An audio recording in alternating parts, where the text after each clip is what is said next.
Good evening, everybody, and welcome to my Heart to Heart Soulful Conversation. I'm Charlotte McGinnis, and as always, thank you guys so much for tuning in and joining me. Please feel free to pass this along if you're inspired to do so. And I know you'll be inspired because this guest tonight is unlike any I've had so far. Chris Love is a young man I've known since, as I said in my notes, he was a glimmer in his parents' eye. I've known his parents for many years. His mother happens to be one of my very dearest friends from West Virginia. We grew up together, and so I've known Chris a long before he came into this world. And Chris has an amazing story. He is well, I'm just going to share them with you. Chris is a North Carolina board certified addictions counselor.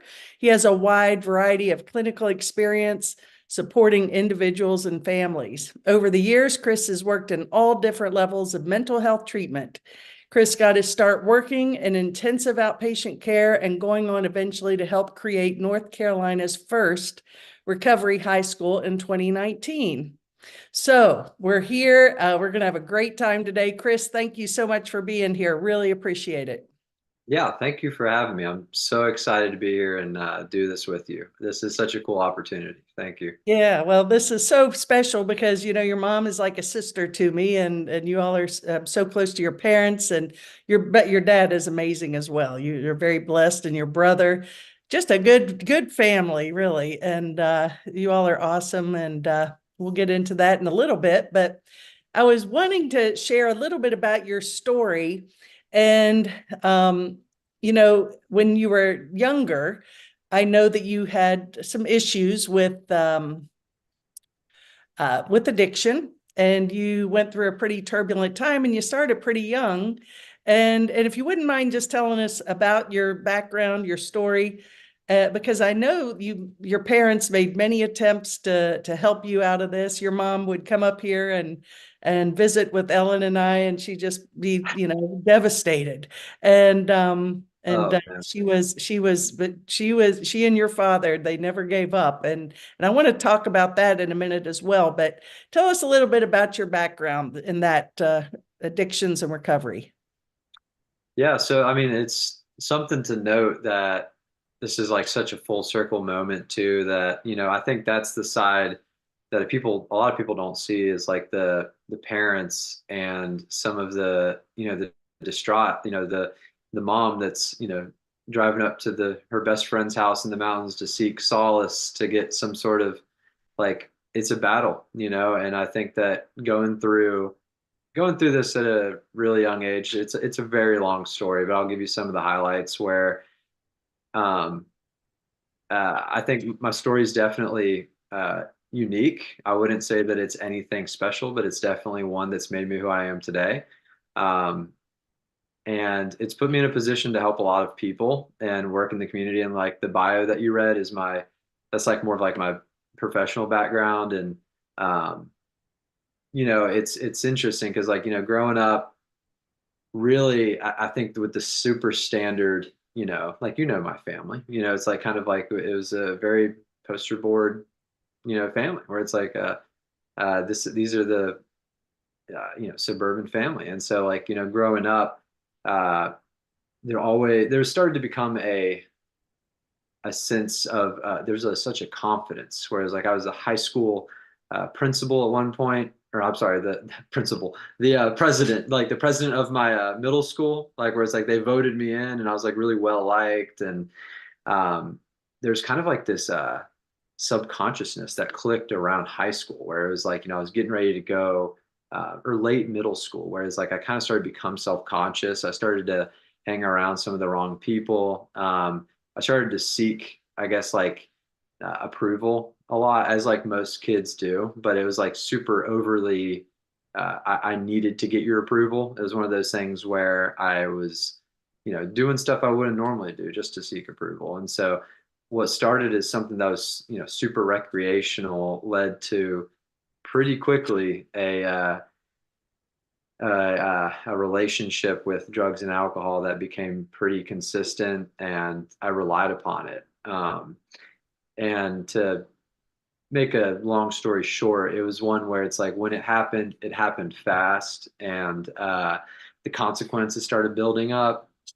I saw a lot of different professionals growing up, and whether it's therapists or doctors, and uh, kind of going through all that experience, it was really interesting because like that's what I do now, where it's like I work with families and individuals who mainly are struggling with substance use and mental health, and usually ages from like 16 to 25. So like that was me, like being 15, 16-year old, like, really not connecting with any professional like I walked into. I remember a specific moment where I think my mom was there too, where like we were talking to this one therapist and I wasn't having it. And I stood up on her coffee table and stomped on it and walked out. And I was like, this isn't helping. And I just walked out, and uh, it was interesting because I took an aptitude test and it said that I wanted to be a therapist when I grew up, and thought that was pretty interesting. But uh, yeah, long story short, through the process of going through what I went through, it put me in a point of being pretty desperate to change. I had to experience a lot of things that most 16, 17, 18-year-olds don't experience. Kind of being kicked out of the house, being a little bit homeless, couch surfing, going to hospitals, going to institutions, and kind of pressing repeat on that for quite some time. Kind of part of my adolescence was really trying to get well. Um, and we can kind of just leave it at that, but that is just kind of what happened. And in 2014, January 14th, uh, that's when everything kind of clicked. And I remember that day very well. And God willing, just celebrated 10 years last month. So, That's fantastic. Well, so what made it click? Anything? Was it faith inspired? Was it you were just ready? I mean, you say you remember that moment well. I know you made a lot of attempts that didn't work. So what finally worked? oh man, it's so difficult to say. There was an accumulation of things of I think being put in a position of like I had such a clear example of the places I've been of like if I continue to do this, what I'll see and like what I'll grow up to be, like uh, being gone through rehabs and going to institutions, you see like you see yourself and you're like, whoa, like this is fully could be me if I were to continue doing that. Um, but I couldn't live with it and I couldn't live without it. And I kind of accepted that there's an option C where it is accept and put faith in the idea that you can make it out of this and then you can find some sort of solace and wholesomeness outside of substances. Mm-hmm. So And say that. you've certainly found those. You're a terrific musician. You've become now a tennis player like your mother, competing nationally, and of course, those are things you couldn't have really done had you stayed on that path. And are you doing your music much lately, or? Oh yeah, I mean it's such a wild relationship with music because it's something I did like since since I was like probably like 10 to now, but being in bands growing up and playing a lot of live music and stuff was a huge part of like growing up for me. And then when I got into recovery, year one, I was invited to play in this band, and it's just been constantly playing music, playing live shows. We would do some tours with this band, and in the past year, it was after COVID, we kind of like fell off like a lot of bands did, but everything's picking back up now, and I'm getting so busy with like work and family stuff that I'm doing less live shows and more just kind of playing for leisure. And I'll play with my clients and stuff like that, but it's pretty leisurely now. Yeah. Well, and your tennis, you were here just you won your division a couple of weeks ago. You stayed with us, and we had a great visit, and Yeah, so that's awesome too. And you're playing a lot of tennis, huh? it's like such a wild relationship with tennis too, because it's one of those things that you reconnect with certain parts of yourself. Like I think in or just kind of like later, even in life, doesn't even have to be in recovery, but it's like yeah, you start looking into like what did I enjoy doing when I was younger, and uh, I got a little burnt out when I was younger playing tennis, and now like I can really enjoy it as an adult, and I don't know, I love it. It's kind of like an obsession for me now. So Well, it's that might be in your genes. For those of you that don't know Susan, who's Chris's mother, my dear friend, Susan still at her age, which is my age, none of your business. But anyway, she still goes all over the country, plays tournaments and wins. She's nationally ranked. She's amazing. She's every time she plays, she seems to win, doesn't she? oh my goodness, yeah, it's She's a marvel. she's always bringing home like a trophy or something, and at this point, it's like we're just so used to getting that text that she just went and like won something big, and it's she's quite incredible. It's very inspiring for me as well because it's like if she can do it, I can do it, and it's definitely really encouraging for me to keep trying. But yeah, it's really inspiring. Yeah, well, she is inspiring, and now Susan tells me your brother Carter is taking on tennis again, and he was on his way to the pros in baseball and did quite well with that. So you all have those good athletic genes for sure in the family. Yeah, you people who play tennis live longer, and I'm just out here trying to see 100. So Hey, I bet you go past that, especially now they're talking about all these things to make us live longer and healthier. So I know you'll manage that. Well, so now you're working actually with a group, and it sounds like a really cool operation that you all have there, and you're doing some really progressive things with your therapies. You want to talk a little bit about that?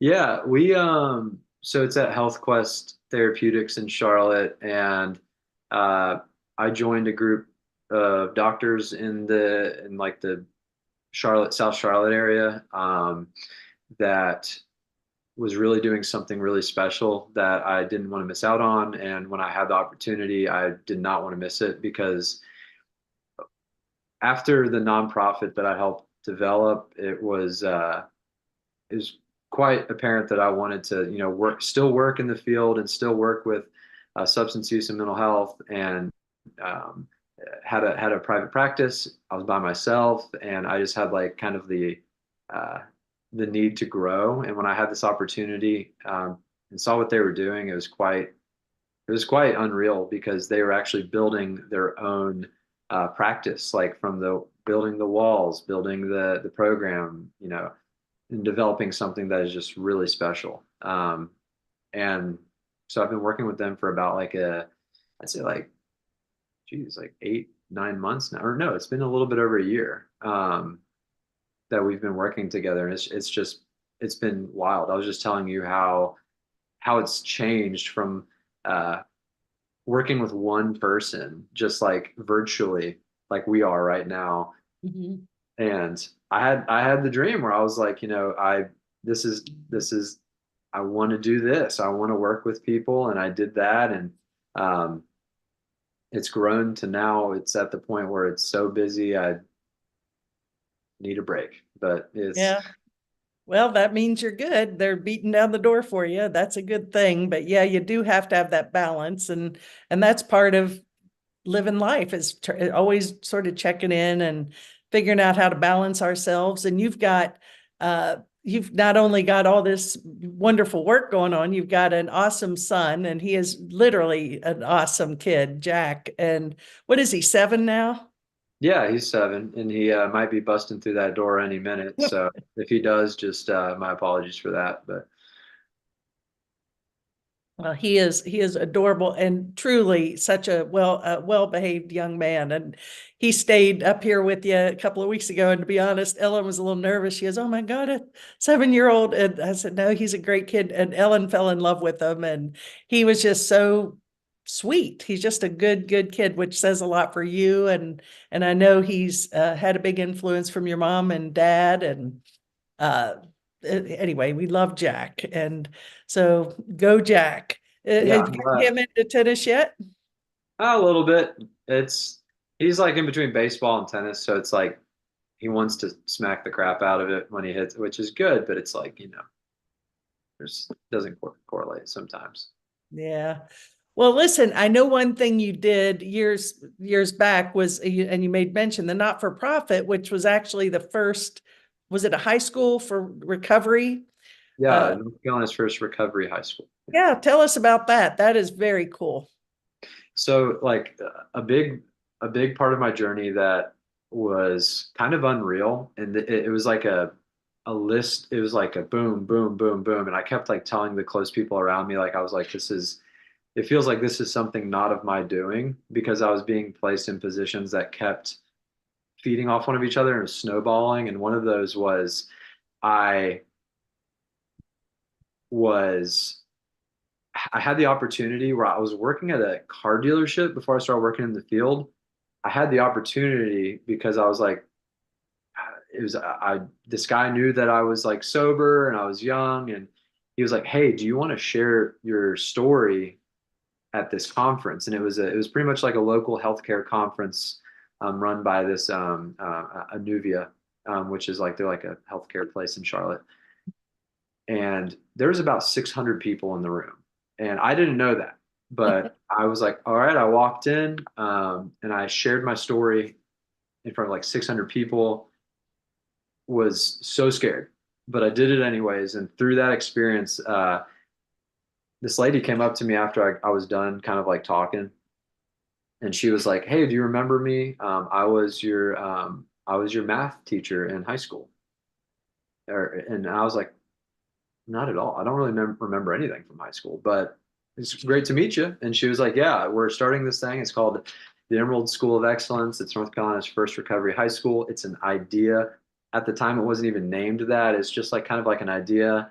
But in 2017, for the next 2 years, I started working in the field. I was kind of working all around, getting a lot of experience. I went back to school and I was helping, meet up every single week, twice a week, shouting the name of the Emerald School at every chance I could, was going to a lot of speaking engagements to talk about it.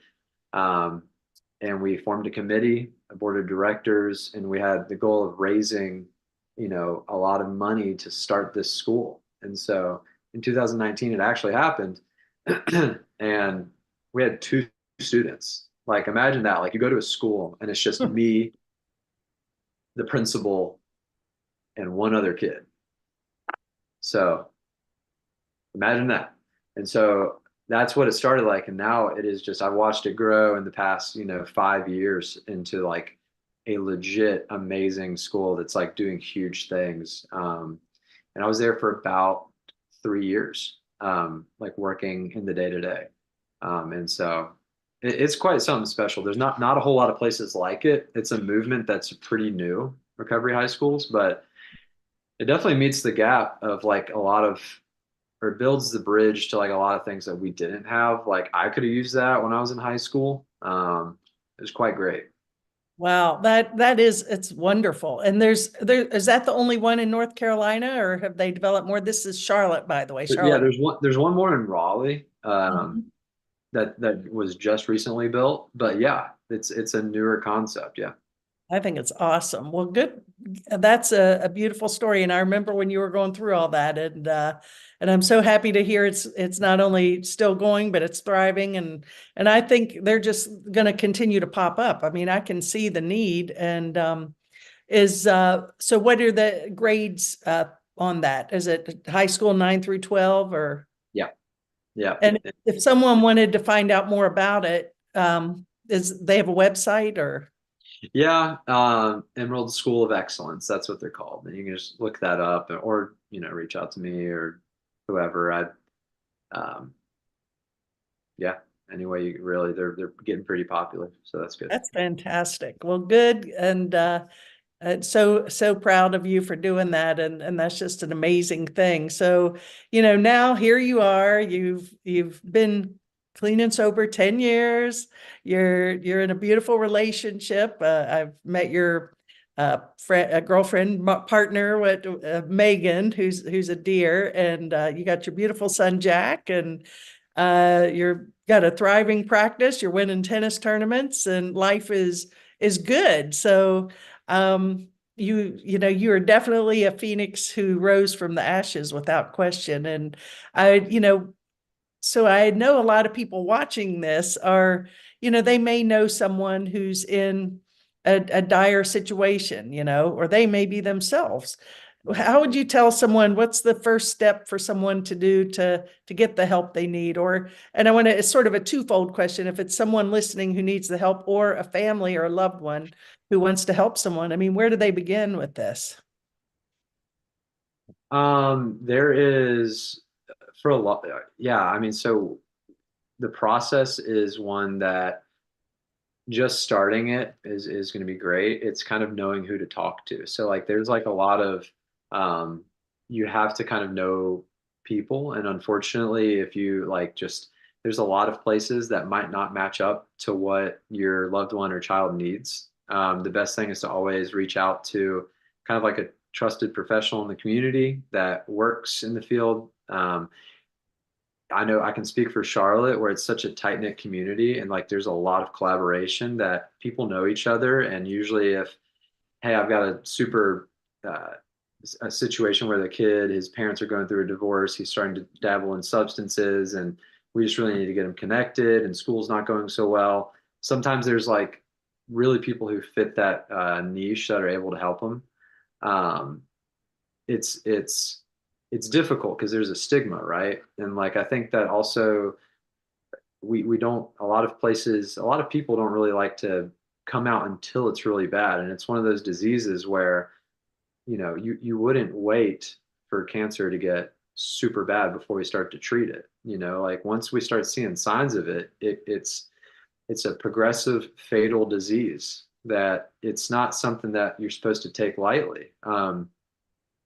Even just starting to develop that relationship. There's a lot of kids that I meet with that they're like, man, I don't even know what I'm doing here. I just got caught with it. Like what? And it's one of those things where at least we're developing a relationship, and they enjoyed the meeting. They liked what we had to say, and you build that rapport. So down the line, if God forbid, they know who they can connect with. Right. Um, so that's kind of like the way to look at it, is like if you're going to do it, get connected and reach out, and have people you trust. Well, and then I guess there's good old 12-step meetings, right? Yeah, those are super helpful. There's that was also a part of my story as well, where like that was a foundation and a structure that like I needed, where um it's become something really cool now, where there's like a whole young people's committee, and like young people in AA. And if you're going to do that, that's super helpful. Because when I was doing it, I was going to meetings. It was like this 12 o'clock meeting where I was the youngest one there by 40 years. And it's like all the people there were like pretty much like retired and a little bit older. And I was like, I can't relate to anybody in here. And I don't feel like this is for me. And then I met people my age, and it really put it in perspective. Well, I would imagine there's maybe meetings now for younger people, or not, or are they just Yeah. everybody? Oh yeah. They have a Good. lot of them. Yeah. Oh, that's great, great. Well, I tell you what, is you are an amazing young man, Chris, and I know your best is truly yet to come. I mean, you'll be God only knows what you're going to be doing out there in the next few years, but whatever it is, I know it's going to be wonderful. And just so happy that you're here. After your bumpy years, and that you're here and thriving and in all areas of your life. And I know that you're going to continue to do amazing things. Is there anything you'd like to say before we part ways? Yeah. I mean, again, like, yeah, you have so many great things to share about me. And I really appreciate that. I have a hard time believing that sometimes, because you go through it and you work in it, and you're just like, uh, it's one of those things where you do truly forget what it's like. And so like that's a huge part that keeps me doing what I'm doing, is I'm reminded every day of like what it used to be like. and the sky is the limit. I would say like anybody out there that is kind of curious about, changing certain things about their life, or they know somebody, or they need to support somebody, um, just reach out. Just kind of start the conversation. There's no we're getting to a point where I think it's like so mental health is now being talked about more and more, and it's more acceptable to talk about. After COVID, it really kind of put on this in the community. There's like a, you know, we saw a lot of people start to talk about how mental health has been affected after Mhm. COVID, and you know, kind of just start the conversation. And you'd be surprised that like help is right around the corner. Uh, but yeah, no, everything is going well, and it's so great to connect with you as well in this full circle moment. Indeed. Well, it's been a good full circle. And I wanted, do you do any virtually or virtual counseling, or is it all one-on-one in person? Yeah, in North Carolina, I do absolutely. So in North Carolina, I can do virtual sessions as well. So we How can do someone both. reach you? Yeah. So the best way to reach me is by email, phone number, or going to HealthQuest Innovative Therapeutics, and go and following the get support button. So it's HealthQuest Innovative Therapeutics or Love Recovery Counseling. Um, that's the best way to do it. But if you're having love and marriage problems, I'm not your guy. I've had a couple of but yeah, love recovery counseling and Health Quest Therapeutics. Yeah. Wonderful. Well, Chris, you're an inspiration to me, and I know your parents are so proud, and your parents certainly knew what they were doing when they raised you boys, and you're both amazing. And I'm glad to hear that Carter's coming back east for what, grad school, I guess, right? He's going to get Yeah. it. Shout out to Carter for like I mean, never stopping. I beg your pardon? So I said shout out to Carter for like never stopping. Like he Oh just yeah. keeps doing great. He is amazing. I mean, I got to get Carter on here one day because his whole story is different from yours, but he's equally amazing. So, looking forward to seeing him when he gets back this way. I will say one thing about Carter that is, it's so unique and sweet. He sends me a Christmas card and writes a note every year, and with his picture. I'm sure you've seen him. Oh yeah, I But got on my fridge. to think that he actually takes time to write a personal note to his mom's friends is pretty impressive, I have to say. So, uh, well, you guys are amazing, and thank you so much for joining me today. And I'm sure I'll see you soon. But wishing you all the best, and give Jack a squeeze for me. And we'll be seeing you soon, Chris. Take care. Thanks, Charlotte. Love you. Bye. You too, dear. Bye bye.